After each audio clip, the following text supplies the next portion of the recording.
Halo Rebahaners, akhir-akhir ini saya sedang kecanduan film Korea. Tapi tentu saja bukan bertema cinta, namun sebuah film kriminal yang pastinya beradrenalin dan mampu meningkatkan jiwa brutal dalam diri Anda semua. Berjudul The Gangster The Cup The Devil, film ini dirilis pada tahun 2019 dan masih dibintangi aktor idola saya yaitu Ma Dong-suk atau Don Lee ini bebenguknya.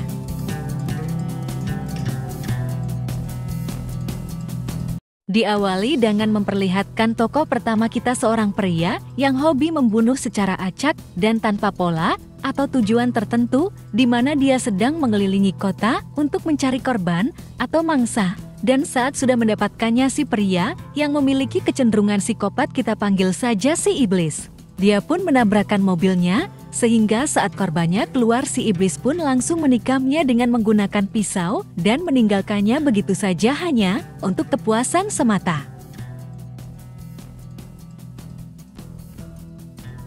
Selanjutnya kita akan diperlihatkan dengan tokoh kedua kita, yakni si polisi, di mana dia sedang terlihat masuk ke tempat judi ilegal, di mana tempat tersebut merupakan milik dari seorang bos gangster paling tangguh di kota tersebut. Dan inilah tokoh ketiga kita, yakni si bos gangster yang lagi-lagi diperankan oleh Ma Dong-suk atau Don Lee. Memang Korea bertubuh besar idola kita semua, di mana tubuhnya dipenuhi tato yang sedang memukul samsak, yang isinya ternyata adalah seorang pria yang merupakan antek-antek dari kelompok gangster saingannya. Mengetahui bahwa si polisi sudah rusuh dengan datang ke tempat judi ilegalnya, dengan menangkap salah satu anak buahnya, sang bos gangster pun menelpon atasan dari si polisi tersebut untuk memberitahu bahwa satu anggota gangsternya telah ditangkap oleh salah satu bawahannya, yaitu si polisi. Kembali ke si polisi yang sedang membawa anak buah si bos gangster, di mana dia tiba-tiba mendapat telepon dari temannya bahwa ada pembunuhan yang terjadi semalam. Untuk kemudian dia langsung datang ke TKP dan ternyata itu adalah pembunuhan yang terjadi di adegan awal tadi, alias ulah dari si iblis. Walaupun agak sedikit sembrono dan agak sedikit barbar, tetapi dia memiliki otak yang cerdas dan jiwa pantang menyerah, di mana dia mampu melihat petunjuk sekecil apapun.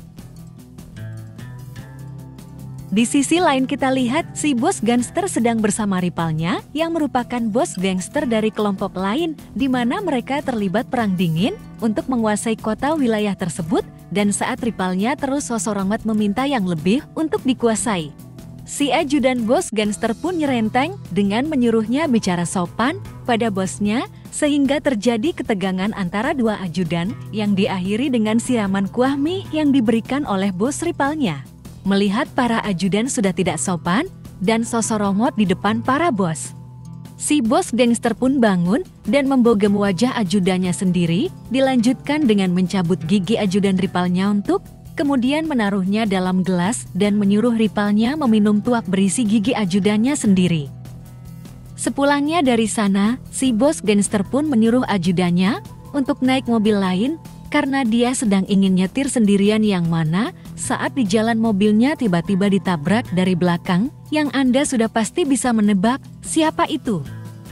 Ini adalah pertama kalinya psikopat bertemu dengan seorang bos gangster berbahaya, sama-sama penjahat, tapi beda kelas, di mana si iblis dengan cepat menikam si bos gangster dengan menggunakan pisau, sehingga terjadi perkelahian, yang mana si iblis terkejut dengan korbannya kali ini, yang mampu bertahan dan menyerang balik.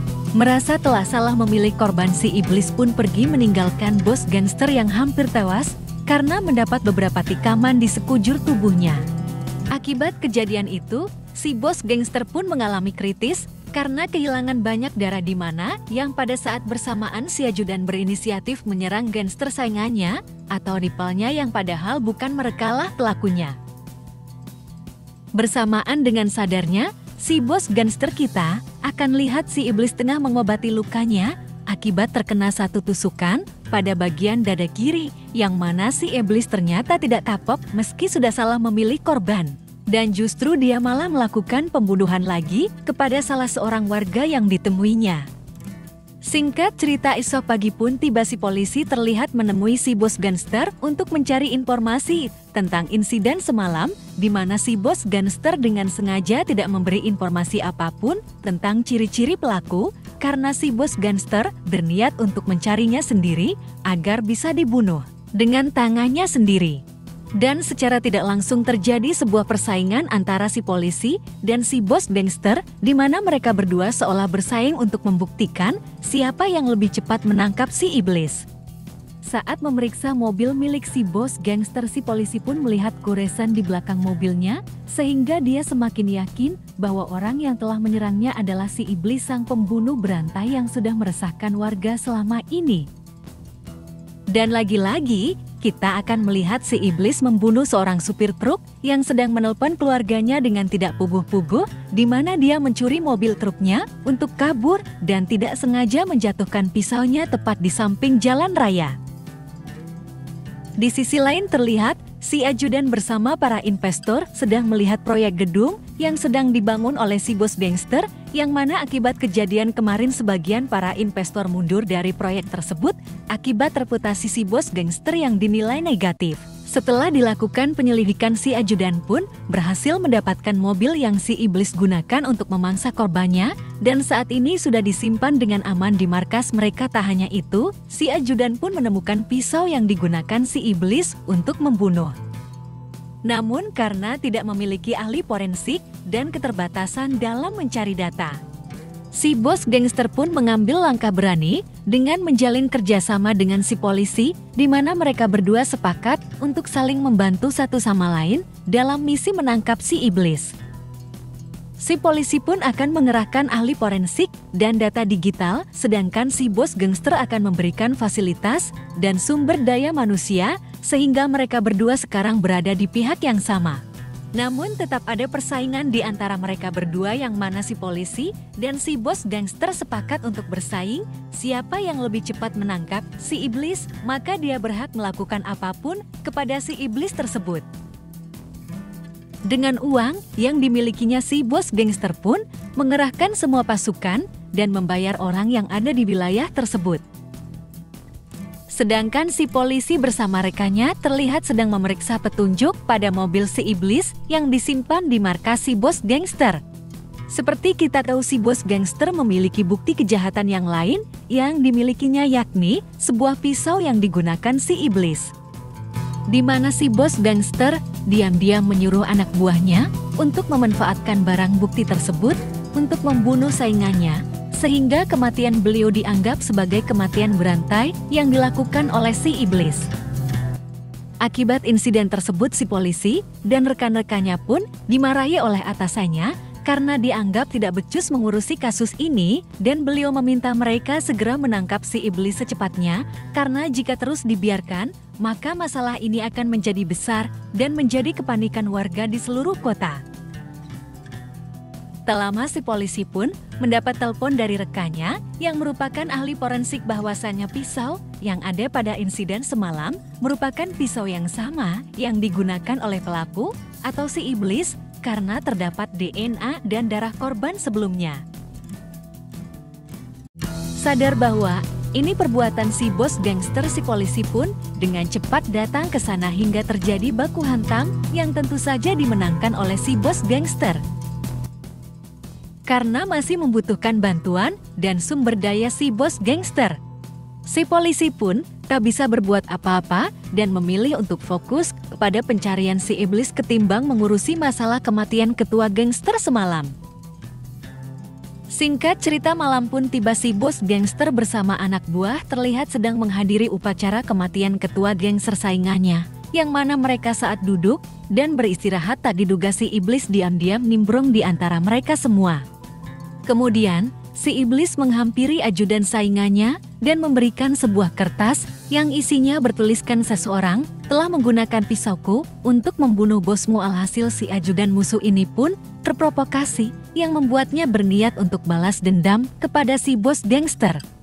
Singkat cerita, pagi pun tiba terlihat si polisi dan si bos gangster yang sedang memeriksa mobil dan mencari petunjuk lain, di mana mereka berdua dikejutkan dengan kemunculan kelompok musuh yang dipimpin oleh si ajudan, yang mana si polisi dan si ajudan bekerja sama untuk mengalahkan mereka semua.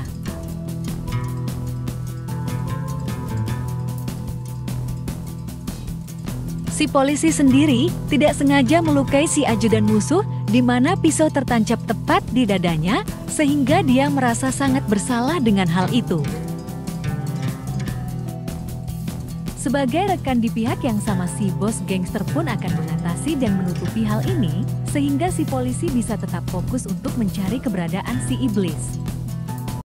Singkat cerita, ahli forensik pun menemukan identitas si iblis menggunakan sidik jarinya, di mana si polisi langsung datang ke tempat tinggalnya yang ternyata sudah ditinggalkan selama 3 bulan. Namun si polisi berhasil menemukan sebuah foto yang ketika disamakan dengan sketsa yang dibuat oleh si bos gangster, ternyata hasilnya sama.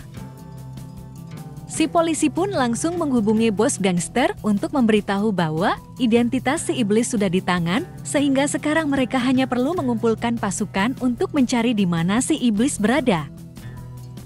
Si polisi dan si bos gangster pun terlihat berjalan bersama, di mana adegan ini terlihat keren sekali karena ini adalah pertama kalinya polisi dan kelompok gangster kerjasama untuk menangkap penjahat yang lebih jahat dari bos gangster itu sendiri. Setelah mencari ke setiap penginapan, akhirnya si polisi menemukan hotel tempat si iblis menginap, di mana saat kemunculannya si polisi langsung mengejarnya menggunakan mobil disusul dengan si bos gangster, yang pada akhirnya mengakibatkan 3 mobil tabrakan yang membuat si iblis bisa lolos.